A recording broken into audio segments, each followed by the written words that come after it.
B Jayaraj കൂടെ നമ്മോടൊപ്പം ചേരുന്നുണ്ട്. ഇടനിരീക്ഷകനാണ്. ഡോക്ടർ ബി ജയരാജ്, നമുക്കറിയാം ഇപ്പോൾ ഒരു നിലമ്പൂരിലേക്കാണ് എല്ലാ രാഷ്ട്രീയ കണ്ണുകളും ഉറ്റുനോക്കുന്നത്. നിലമ്പൂരിൽ തുടക്കം മുതലേ ഒരു അൻവറിന്റെ ഭാഗത്ത് നിന്ന് ഒരു വ്യക്തമായ നിലപാടെടുക്കാനാകാതെ ആശയക്കുഴപ്പത്തിൽ നിൽക്കുന്ന PV അൻവറിനെ നമ്മൾ കുറച്ച് മണിക്കൂറുകൾ മുമ്പ് വരെ കണ്ടിരുന്നു. ഇപ്പോഴിതാ ഒന്ന് കളം മാറ്റി പിടിച്ചിരിക്കുകയാണ്. ഒപ്പം തൃണമൂൽ കോൺഗ്രസിന്റെ കൈപിടിച്ച് മുന്നോട്ട് പോകാൻ തന്നെയാണ് PV അൻവറിന്റെ ഇപ്പോഴുള്ള ഒരു തീരുമാനം. മത്സരിക്കാൻ ഉറച്ചു തന്നെ PV അൻവർ ഇറങ്ങുകയാണ്. അംഗത്തിന് PV അൻവർ ഇറങ്ങുമ്പോൾ ഇനി എത്രത്തോളം ശോഭിക്കാൻ പറ്റും നിലമ്പൂരിൽ?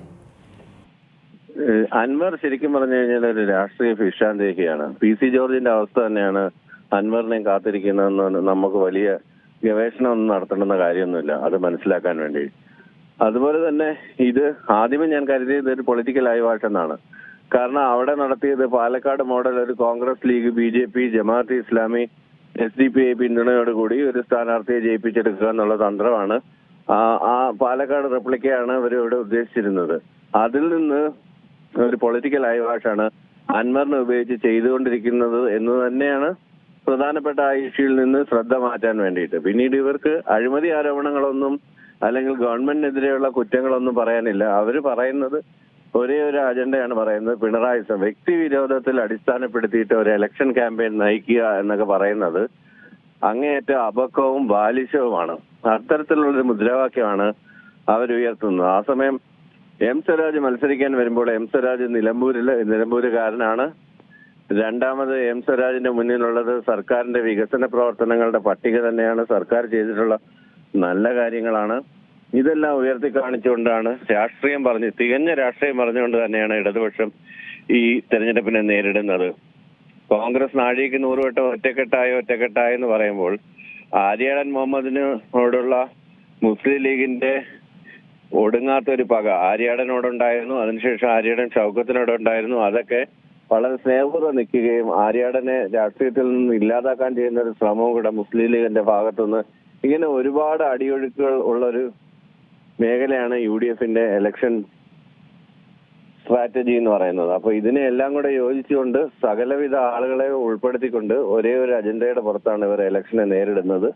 അതെന്തായാലും കേരള രാഷ്ട്രീയത്തിൽ ഫലിക്കാൻ പോകുന്നില്ല. M സ്വരാജ് വമ്പിച്ച ഭൂരിപക്ഷത്തോടെ അധികാരത്തിൽ വരും എന്ന് തന്നെയാണ് പൊളിറ്റിക്കൽ അനലിസ്റ്റുകൾ എല്ലാവരും കരുതുന്നത്. അങ്ങനെ തന്നെയാണ് പോക്കും. കാര്യം ഇന്നലെ സ്വരാജ് വന്ന് ഇറങ്ങിയപ്പോൾ തന്നെ റെയിൽവേ സ്റ്റേഷൻ തൊട്ടുള്ള എല്ലാവിധ ജനങ്ങളുടെ സ്വീകരണവും റോഡ് ഷോ തുടങ്ങുന്നതിന് മുമ്പിലെ തന്നെ അവരത് കാംക്ഷിച്ചിരുന്നു. ഇത്തരം ഒരു സ്ഥാനാർത്ഥിയെ വളരെ യുവാവാണ്, നല്ല വായനാശീലമുള്ള ആളാണ്, രാജ്യത്തിന്റെ പ്രശ്നങ്ങൾ കൃത്യമായിട്ട് അപഗ്രഥിക്കുകയും അതിനെക്കുറിച്ച് അഭിപ്രായം പറയുകയും ചെയ്യുന്ന ഒരാളാണ്.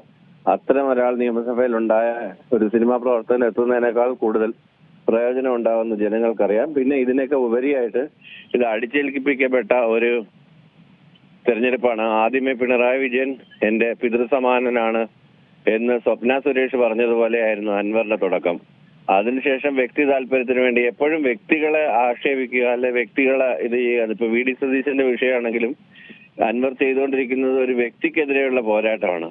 വിശാല അടിസ്ഥാനത്തിൽ രാഷ്ട്രീയം പറഞ്ഞ് നേരിടുന്നതിന് പകരം വ്യക്തി അധിക്ഷേപം ജനങ്ങളുടെ ഇടയിൽ വില പോകില്ല എന്ന് തന്നെയാണ് ദേശീയ രാഷ്ട്രീയവും സംസ്ഥാന രാഷ്ട്രീയവും വീണ്ടും കാണിച്ചിരുന്നത്. അതുകൊണ്ട് പിണറായിസത്തിനെ എതിർക്കാനെന്നുള്ളൊരു മുദ്രാവാക്യം തന്നെ അബദ്ധമാണ്, അത് ബാലിഷമാണ്, അത് അപക്വമാണ്.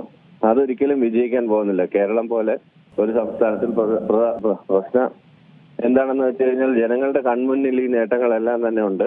അതുകൊണ്ട് ഇതൊന്നും പൊടിയിടാൻ പറ്റില്ല, ജനങ്ങളുടെ കണ്ണിൽ പൊടിയിടാൻ പറ്റില്ല. എന്തൊക്കെ ഇടപെടുകയാണ് ഡോക്ടർ ജയരാജ്. എന്തായാലും വളരെയധികം നന്ദി ഈ അവസരത്തിൽ പ്രതികരിച്ചതിൽ.